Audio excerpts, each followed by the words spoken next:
السلام عليكم ورحمة الله وبركاته. ازيكم عاملين ايه؟ يا رب تكونوا بخير. اللهم صل وسلم وبارك على سيدنا محمد وعلى اله واصحابه اجمعين. النهارده بقى راجعه لكم كده بوصفة من الالف للياء، وحاجة كده اقتصادية وعلى قد الايد. بصوا، هي مش اقتصادية قوي يعني برضو، بس حاجة برضو اوفر شوية من ان احنا نجيبها من البيت من الشارع. النهارده معانا الكريب، بالكريب البانيه والبطاطس. تعالوا شوفوا بقى احنا كده هنعمل ازاي عجينة الكريب، وهنعمل ازاي البانيه والبطاطس، ووصفة بقى كده النهاردة من مطبخي يومياتي مع ولادي. يلا كده نبدأ ونشوف احنا هنعمل ايه.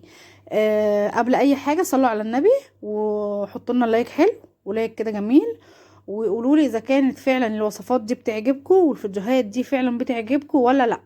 عشان انا بقالي فتره طويله جدا جدا موقفه روتينات وموقفه الحاجات دي عشان هي متعبه بالنسبه لي. لكن انا كل يوم بعمل اكل وبعمل بنظف في بيتي وبعمل كل حاجه، بس هي مرهقه ليا قوي، بالنسبه لي مرهقه قوي شويه في العمايل والتصوير والكلام ده. طبعا مبقاش براحتي. بس انا عايزاكم تشوفوا اذا كان فعلا دوت بيعجبكم ولا لا. كله يخش يقول لي كده في الكومنتات. بصوا بقى، احنا هنا معانا 3 كوبايات دقيق، على كل كوبايه نص كوبايه ميه، بس حسب طبعا ال حسب الدقيق بتاعك هياخد ايه. انا هنا طبعا حطيت ال3 كوبايات دقيق. هحط معاهم نص كوبايه لبن. انا عايزه اعزز العجينه، فعلشان بس انا عاملاها للاولاد وكده، فبرضو تبقى حاجه برضو ايه غنيه وكده وليهم وفيها فايده يعني. ومعاكم هنا كده نص معلقه ملح، معلقه الشاي. هنا انا حطيت يعني قولوا كوبايه لبن، برضو قولوا كوبايه لبن. هبدا كده ان انا احطها. انا الكوبايه اللي انا بملاها ديت لسه مش هحطها دلوقتي علشان اشوف الدقيق معايا هياخد قد ايه عجين. هنا بقى انا بوريكم مقشره بطاطس وملحاها وحاطه طبعا الزيت كده زي ما انتم شايفين. معلش لو الاضاءه طبعا، انا كنت عامله هنا ليد وحاجات بس طبعا كله باظ اتحرق، فان شاء الله هظبط الدنيا. هنا طبعا انا متبله البانيه دوت وببقى عامله له الخلطه بتاعته وحطاه في الفريزر. بطلع كده على طول العلبه ان انا هعملها واروح مبدراها وحطاها في الفيجيتار والكلام ده كله. اللي انتوا شفتوه في الكازرونه الصغيره ديت ده بشاميل، كان عندي برضو في الفريزر وطلعته عشان انا بحب احط البشاميل على الساندوتش او السوري بدال الجبنه الموتزاريلا. برضو انا بقول لكم هي اقتصاديه، فيها حاجات مش موجوده من بتاع بره، بس والله العظيم في الطعم مش قادره اقول لكم. هنا انا كده حطيت كوبايه اللبن، وهبدا بقى انزل بعد ما نحطها في الخلاط.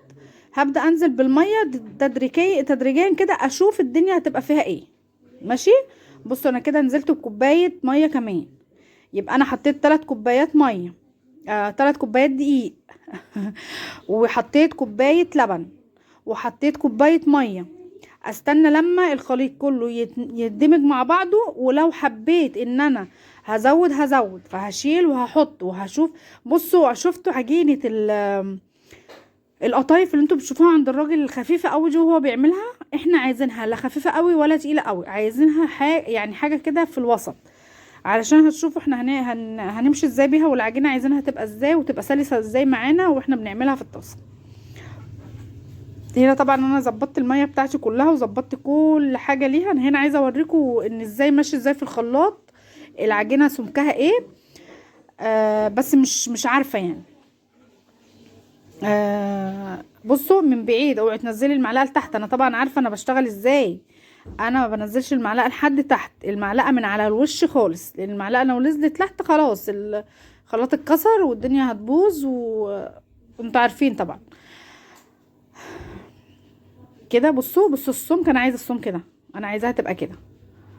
مش زي البشاميل الخفيف خالص، زي بشاميل اللازانيا. بشاميل اللازانيا بيبقى خفيف، ما بيبقاش البشاميل التقيل بتاع المكرونه البشاميل. هنا كده احنا خلصنا المكون بتاعنا هنا، وهنا حاطين البطاطس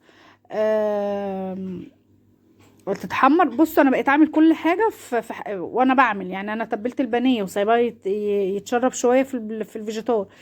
كنت مخرطه البطاطس حطيتها هي على النار.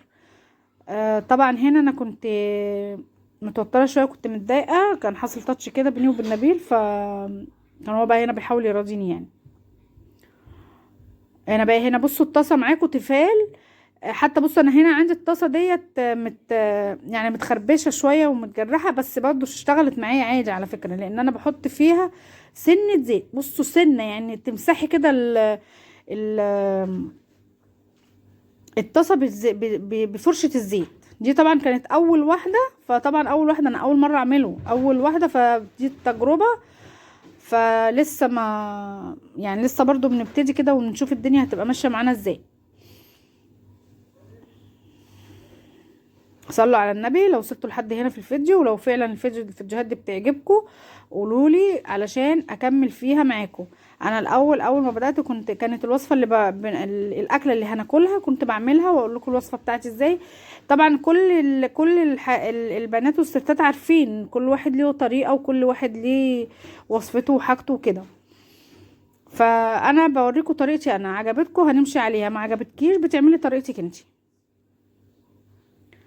دي كانت اول واحده. بصوا هي اول واحده هتاخد معاكي وقت عشان الطاسه برضو بتبقى لسه النار ما خدتش والعجينه ما خدتش عليها والكلام ده، فلسه كانت اول واحده.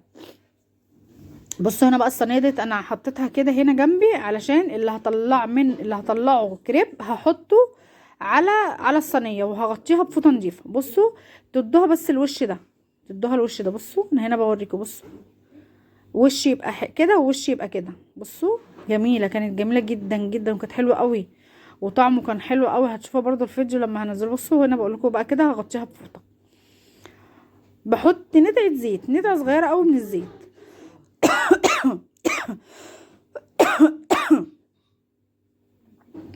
سيبوها انا هحطها لكم. لا ده الولاد بس بيعملوا حاجه في الفريزر وانا هعملها لهم. بصوا بقى بننزل كده. بصوا نحط بقى كميه. دي بقى التانية بقى، دي انا هنا عايزه اكبر شويه الكريبايه، بفضل بقى رايحه جايه كده. بصوا زي ما انتوا شايفين كده عشان اكبرها، علشان تكبر معايا.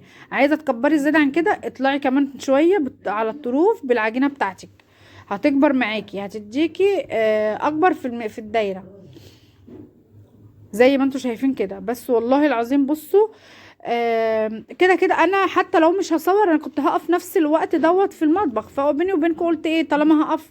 وفعلا فكره حبايبي كتير قوي باعتين مع اخواتي بيقولوا لي احنا عايزينها ترجع تعمل وصفات تاني. هم اصحاب اخواتي وكده. فبجد انا بحبكم جدا ان انتم متابعيني، وبتمنى بس اشوف منكم اي تعليق وتقولوا لي ان انتم من تبع ام ادم. بصوا كده تسيبوها لما تلاقوا ان في الوش على الوش خالص مفيش اي عجين خالص من اللي انتوا شايفينه ده، ما يبقاش اي حاجه من العجين ظاهره. بصوا هنا بقى انا ايه عماله اقول لكم ايه، شجعوني وحطوا لنا لايك. هنا بقى بدات افك لما الحاجه بتطلع معايا كويسه وبتبدا تديني نتيجه حلوه، ببقى مبسوطه طبعا. ببقى مبسوطه ان انا اعمل الحاجه اللي ولادي عايزينها من بره بدل ما هجيبها من بره. انتوا عارفين اصلا ان انا ما بحبش اكل الشارع، بحبش اشتري حاجه من بره. فطبعا هنا اسر كان بقاله كام يوم بيتحايل عليا انا عايزه ماما كريب، انا عايز كريب. فقلت له خلاص ماشي. انا بيني وبينكم كنت هجيب طبعا هنا نبيل كان بيساعدني بيحط لي مناديل. بحب الكريب انا يا جماعه. بيموت في الكريب وما شاء الله. هنا بقى اهو. انا طبعا في اول الفيديو ما ظهرتلكوش بوشي وكده لان كنت متضايقه جدا. وبيني وبينكم قلت نخش كده على طول على الفيديو على طول ونشوف احنا هنعمل ايه. هنا بقى طبعا كده البطاطس كانت احمرت، بدات اطلعها. انا حاطه هنا التليفون كشاف عشان يعمل اضاءه، علشان انا والله الرنج بتاعنا طبعا زي ما انتم عارفين مش شغال. انا عامله دلوقتي جايبه ستاند من غير رنج، وان شاء الله هظبط لكم الاضاءه في المطبخ باذن الله. ان شاء الله الفتره اللي جايه ديت هظبط الاضاءه في المطبخ علشان التصوير، عشان طبعا رمضان. كل سنه وانتم طيبين ووصفات رمضان وتصوير رمضان هيبقى محتاج طبعا الاضاءه العاليه. هنا بقى بحط بقيه البطاطس. بس والله مش قادره اقول لكم على طعم الكريب لما عملناه، كان حاجه وهم والله العظيم كان تحفه. ما بشكرش في حاجتي. جربي الوصفه ديت وجربي الطريقه هتعجبك جدا وهتبقى على قد ايديكي فعلا. انا ما بحطش موتزاريلا زي ما قلت لكم، انا بحط الكريب البشاميل بدل الموتزاريلا، لان في اغلبيه الوقت ما بلاقيش الموتزاريلا الحلوه هنا جنبي. والله العظيم النهارده علشان يجيبوا لنا مايونيز وكاتشب قعدوا يلفوا كتير قوي علشان يجيبوا لي مايونيز وكاتشب حاجه نظيفه. ف يعني ربنا يسهل بس كده ويظبط الدنيا الفتره اللي جايه. ادعوا لي بس كده وشجعوني وادعموني بس كده في الفيديوهات بتاعتنا علشان بس الدنيا تظبط معانا. بصوا هنا بقى بوريكم ال- المقاس. عايزه تكبري عن كده هتكبري، عايزه بقى تعملي نفس الطريقه وتعمليها حلو وتحطي فيها مثلا موزه، هتقطعي كل ده انا هعمله لكم ان شاء الله في وصفه جديده ان شاء الله. بس بقى بدل ما هو حادق حلو، هنا انا بقول لكم آه يعني ما تخافيش وسيبيه انه يديكي وش، ولازم لما تشيليه تغطيه علشان ما ينشفش منك. انا والله ببقى بتكلم معاكم، انا عارفه ان انا هحط صوت بس ببقى بتكلم معاكم برضو اكن انا فاتحه الصوت. لو سبت الصوت بيبقى فيه دوشه جامده قوي حواليا، فانا مش عايزه ازعجكم ومش عايزه يبقى فيه دوشه كده حواليا وحد يتضايق من ان هو بيتفرج على الفيديو يعني.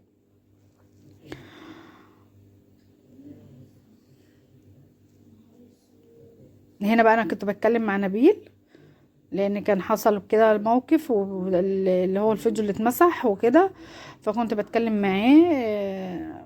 كان في مناقشه بيني وبينه يعني. بس الحمد لله قدر الله ومش افعل يعني، وربنا يعوضني خير ان شاء الله في اللي جاي. بيكو ومعاكو ان شاء الله وبدعواتكم وبفضل ربنا ان شاء الله الدنيا هتبقى ما هتبقى مظبوطه معانا ان شاء الله باذن الله. بصوا تفضلوا بقى تمشوا كده تمشوا كده واحده هتطلع معاكي كبيره شويه، واحده هتطلع معاكي صغيره شويه، عادي كملي واشتغلي واعملي اللي هيطلع معاكي حلو هيتاكل برضو مش هيترمي. انا هنا عملت الكميه ديت ورجعت عملت كميه تانية علشان اقدر ان انا اكملها، عشان اقدر اكمل انا مش حاطه فيها بيض، احنا مش بنحب نحط فيه بيض. انا ما بحبش احط فيه بيض. هنا بقى حطيت على النار العاليه علشان تساعدني شويه وتخليني ان انا ايه اقدر اخلص بسرعه يعني. طبعا هنا بصوا انا كان في حاجات كتير قوي بعملها وانا بعمل الاكل، يعني انا بصور لكم الحاجه اللي انا بعملها بس، لكن كان في طماطم على البوتاجاز كنت عاملاها. غلفتها حطيتها في الاكياس وحطها في الفريزر، وبغسل طبعا كل حاجه بتتوسخ بخلصها بغسلها، ما بسيبش ورايا حاجه علشان خاطر تيجي تخلصي تلاقي نفسك مخلصه ما فيش وراكي كركبه والمطبخ بتاعك نضيف وما تحسيش ان انت عملتي حاجه اجهدتك قوي. حتى انا بعد ما خلصت ونبيل كان بيصور المقطع الفيديو اللي هو ظهر لكم في الاول دوت بلم الدنيا حواليا، يا ماما خلاص لما انا قلت له لا علشان ابقى مخلصه.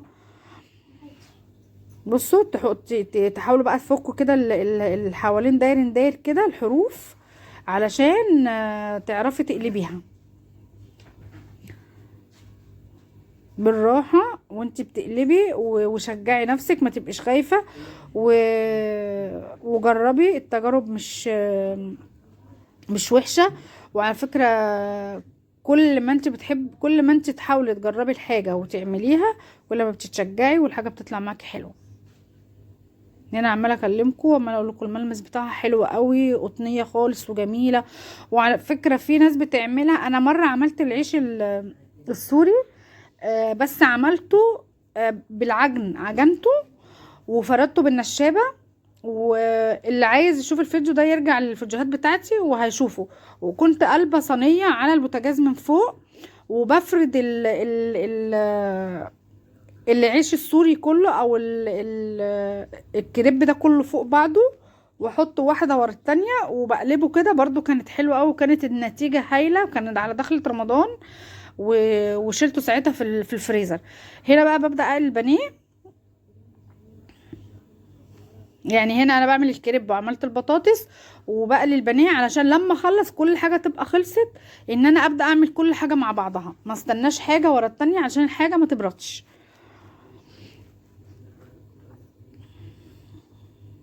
لو وصلتي معايا لحد هنا في الفيديو حطي لي لايك وشيري الفيديوهات بتاعتي و وقولي لي كده دعوه حلوه، وقولي لي اذا كان فعلا الفيديوهات دي بتعجبكم ولا لا. بصوا انا بقى بحب كده طول ما انا واقفه امسح كده من حواليا، امسح طرطشه الزيت. هتلاقي مش علشان والله بصور بس، انا هي دي طبيعتي. بحب طول ما انا واقفه امسح كده حواليا. انا ممكن اشيل الحاجه من على البوتاجاز، اغسل البوتاجاز واعمل وبعدين اكمل اكل عادي. بصوا هنا كده بقلبها تاني.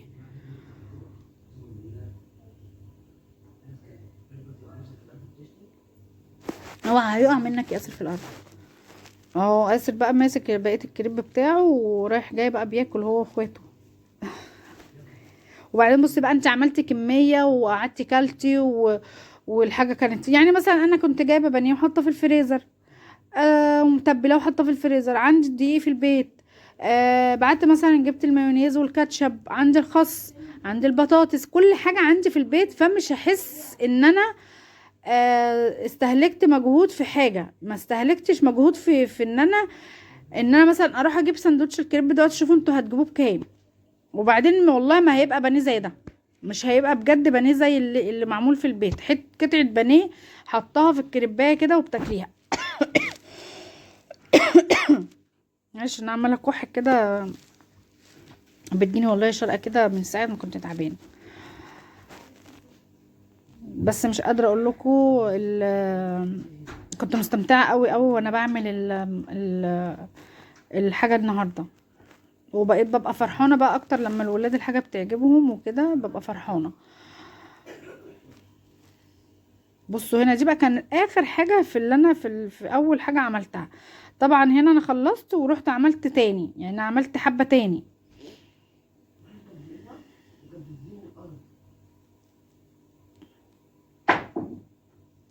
جميل جميل جميل، وحتى الطعم مختلف برضو.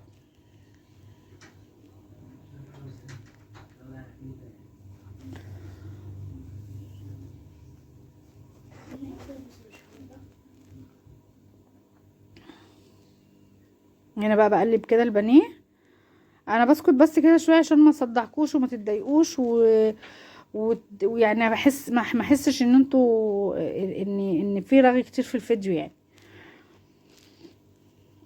انا ما رضيتش اسرع لكم الفيديو علشان الناس كتير بتخش تقول لي ما تسرعيش. بصوا هنا، بصوا اهي الصلصه اهي، انا والله ما اعرف ان الفيديو كان مفتوح. بصوا هنا بقى كان في هنا شويه صلصه كده في في الحله، ما لمتهم والحاجه شغاله جنبنا كده، حتى برضو البانيه الكريب على النار. بصوا انا ما اعرفش والله، بصوا بقول لكم ما اعرفش ان الكاميرا شغاله. بصوا، بصوا جماله، ملمسه حلو قوي، تحسوا كده. بصوا بيمط معايا ازاي وجميل. والله مش عارفه هم عملوا كام، مش عارفه عملوا كام كريبايه بصراحه. واسر بقى كان عايزه سوق، يعني كان عايزه على شكل السندوتش السوري، فعملت له برضو اللي هو عايزه. اسر بيحبه اللي هو الملفوف، ما بيحبوش اللي هو السندوتش اللي هو شبه اللي هو السبعة ده، لا. عملت له ده وعملت له ده. هنا بقول لكم لازم، بصوا بصوا جميل قوي. النتيجة لما عملتها واول مرة فعجبتني. دي كانت اللي كانت اخر واحدة، دي بقى عملت منها الاسر اخر سندوتشين اللي هم السوري بقى دول. تعالوا بقى هنا نشوف هنبدأ نعمل ايه. بصوا انا برضو مغطياهم، يعني انا برضو مغطياهم علشان ما ينشفش مني. ادي البانيه، وادي البطاطس، وادي البشاميل اللي كان عندي اتبقى مني واتحط في الفريزر، بتطلعيه يفكي تحطيه على النار ما فيش 10 دقايق كمان، بيرجع تاني زي ما هو وبيبقى جميل. هنا بقى احنا بنحب الخس دوت. عندك الخس البلدي حطي، عندك كابوتشا حطي، اللي موجود وبتحبيه استعمليه. احنا بنحب الخس البلدي جدا، فموجود عندي فعملته يعني. احنا بنحب ناكله كده اهو. اللي يسلمك، هم رايحين جايين والله بيكملوا بقية السندوتشات بتاعتهم. ده الفار، بقول لكم لما اسر جه خد الخس ومشي، بقول لكم ده الفار بتاعي. انا هنا بقول لكم ان الرخامه بتاعتي نضيفه، وانا على طول منضفاها ومعقماها، فما فيش اي مشكله ان انا استعمل الحاجه بتاعتي على الرخامه عندي، ما فيش اي مشكله. بصوا انا طول ما انا واقفه كده.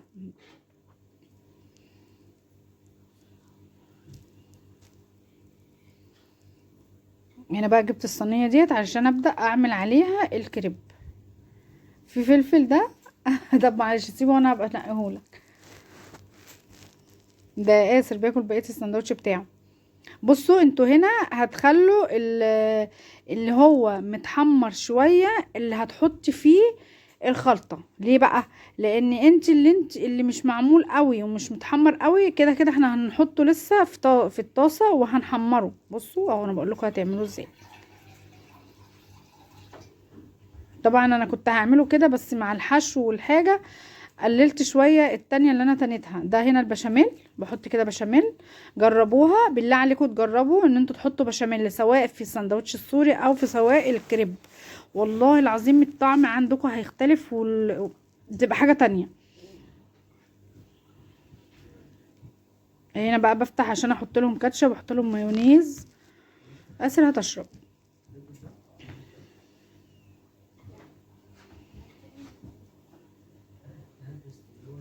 هنا كنت بدوق المايونيز عامل ايه، لان مره جبناه كان طعمه مش حلو، بس الكاتشب ده طلع جميل جدا. انا بحب الكاتشب الفاتح. لو تلاحظوا ان انا اصلا ما باكلش ما باكلش كاتشب في اي حاجه، بس الكاتشب الفاتح بحبه. ايوه فعلا يا جماعه. مم. هنا انا كنت متعصبه وكنت حدفتها على الرخامه، فكانت الغطا اتكسر، فلما جيت احط لقيت الغطا مكسور. انا عايزه اشرب، هات اشرب.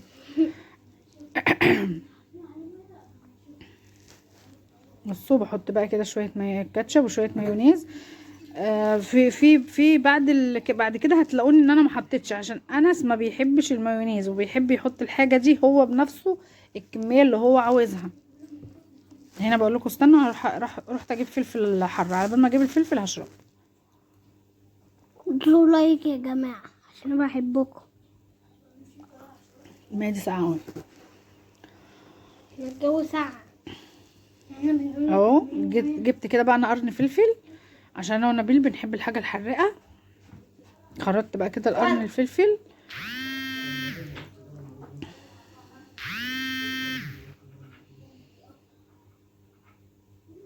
اي حاجه عايزه تحطيها في الحشوه انت حره. عايزه تعملي ده تحطيه، عايزه تعملي سوسيس، عايزه تعملي سجق اللي ولادك بيحبوه وبيحبوه في كريب اعمليه. مش شرط يبقى هو بانيه، مش شرط ان هو يبقى بطاطس بس.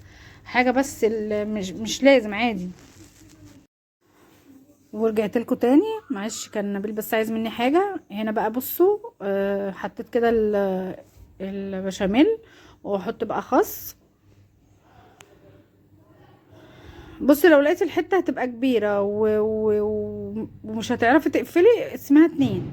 انا هنا كنت عامله ستريبس، فكان الستريبس كانت القطعه كانت تخينه فكانت حلوه، فبصراحه كان مجازي معايا يعني. احط البطاطس، احط شويه بطاطس برضو حلوين.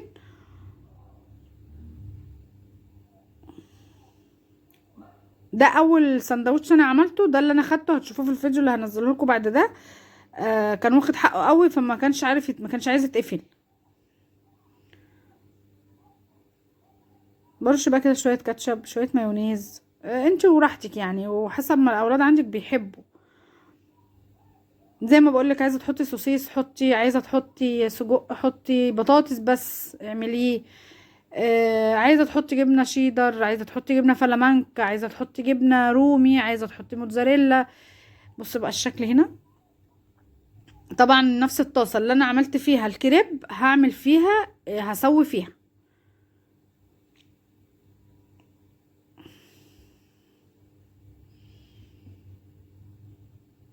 هبدأ بقى اخد واحدة في التانية، ومفيش والله ما كملتش فيه حاجة يعني، ما خلصته بسرعة.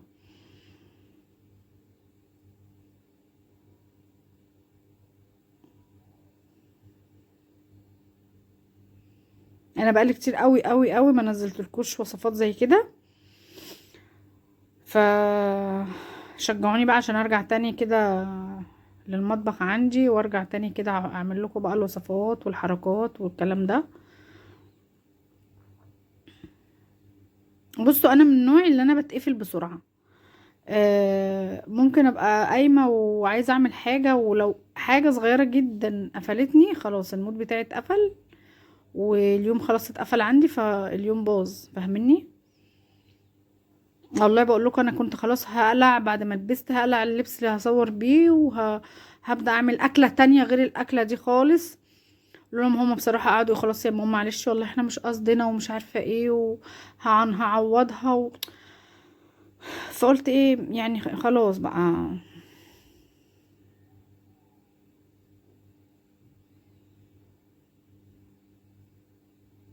انا كنت هرش شطه، ترش شطه، شطه عاديه، بس قلت الفلفل احسن يعني. احنا بنحب الفلفل الحراق اصلا، الفلفل الاخضر، والفلفل ده نار نار بجد. بصوا اهو، هنا بقى بوريكم انا بسوي ازاي. هنا حطيت برضو شويه زيت بقى حلوين، مش هنمسح الطاسه، لا هنحط شويه زيت حلوين، بس مش برضو اكنك هتقلي يعني بانيه او حاجه، لا هتحطي شويه زيت حلوين وتسيبيهم كده لما الوش ده، لما الناحيتين ياخدوا وش حلو. هنرجع بقى هنا تاني نكمل. هنعمل ايه؟ هنكمل بقى بقيه الكريب بتاعنا. طبعا انا كنت رايحه جايه عليه علشان مش عايزاه ان هو يتلسع وينشف من الحروف عشان الولاد يعرفوا ياكلوه. يعني انت في بعض الاماكن بتجيبيه بيبقى الحروف من فوق كده بتبقى مقرمشه، فبتضطر ان انت تشيلي كل الجزء اللي فوق دوت عشان انت بترميه عشان نشف، مش هتعرفي تاكليه.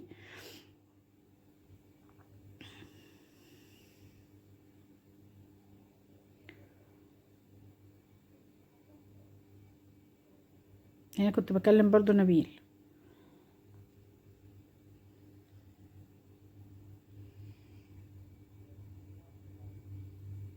هنا كنت بشوف هينفع يبقى سوري ولا لا. هيبقى حلو برضو على فكره، انا لما عملته القاسر سوري حلو جدا، حلو قوي.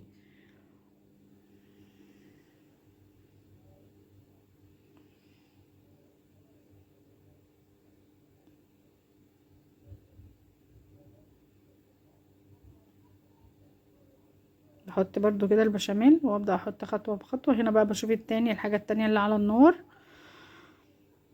معلش هو الفيديو هيبقى طويل شويه معاكم، بس والله هتستمتعوا بيه. وانا بس نفسي كل الحبايب اللي عندي يجربوا الوصفه ديت. حلوه قوي. وهعمل لكم ان شاء الله الوصفه برضو التانية اللي هي الكريب بقى، بس الحلو. الحلو بقى بتحطي فيه بقى، بتخترعي فيه اي حاجه بقى اللي انت عايزاه كله بتحطيه، فاهمني؟ بصوا هنا بقى كده خلاص، الدنيا بقى بقت تمام وكده. فلو الفيديو عجبكم ووصلتوا لحد هنا، حطوا لنا لايك حلو، لايك جميل، وشيروا لنا الفيديوهات بتاعتنا الفتره ديت، علشان بجد بجد بجد احنا محتاجين كل الفتره دي، علشان القناه بتاعتنا كانت واقعه الفتره اللي فاتت. فيا رب الفيديو يكون عجبكم. ما تنسوناش باللايك وشير والسبسكرايب، واستنوني ان شاء الله في وصفه جديده او فيديو جديد او تحدي جديد ان شاء الله على قناه يومياتي انا وولادي ان شاء الله باذن الله. اشوفكم على خير الفيديو اللي جاي. يلا سلام عليكم. بس ده فيه 4 قطع بس.